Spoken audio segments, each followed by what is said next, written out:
நவாம்சத்தில் கிரக சேர்க்கை. நவாம்சம் என்பது கிரக அமைப்புகளின் பார்வைகள் எந்த இடத்துல எப்படி தொடர்பு கொள்ளுது அப்படிங்கிறத பார்த்தது தான். இப்போ இங்கே குரு கேட்டை நட்சத்திரம் 3ஆம் பாவத்தில் இருக்கிறார் என்று வைத்துக்கொள்வோம். இந்த இடத்துல உதாரணமாக சூரியனை போடலாம்.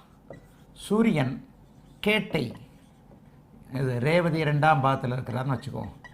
ரேவதி 2ஆம் பாவத்தில் இருக்கிறார். இந்த இடத்துல ஆயில்யம் 3ஆம் பாவத்தில் வச்சுக்குவோம். எதுக்கு ஆயில்யம் 3ஆம் பாவத்தில் சந்திரன் இருக்கிறார்னு வச்சுக்குவோம்.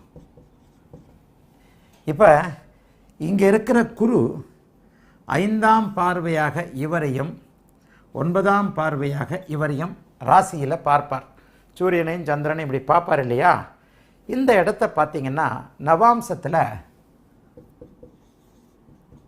குரு, சூரியன், சந்திரன் இவர்கள் மூவரும் நவாம்சத்தில் ஒன்றிணைவார்கள்.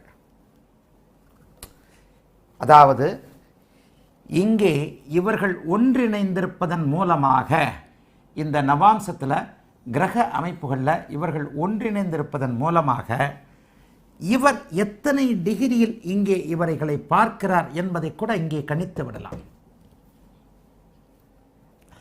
சூரியன் கேட்டை 3ஆவது நட்சத்திரத்தில் இருக்கிறத 4ஆவது பாதத்துக்கு போயிட்டார்னா சூரியன் இங்கே 4ஆவது பாதத்திற்கு வந்து விடுவார்.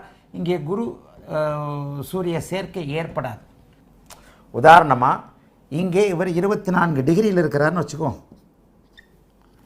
இங்கேயும் அவர் 24 அல்லது 25 டிகிரியில் இருக்கிறார்னு வச்சுக்குவோம். இங்கேயும் ஒரு 24 டிகிரியில் இருக்கிறார்னு வச்சுக்குவோம்.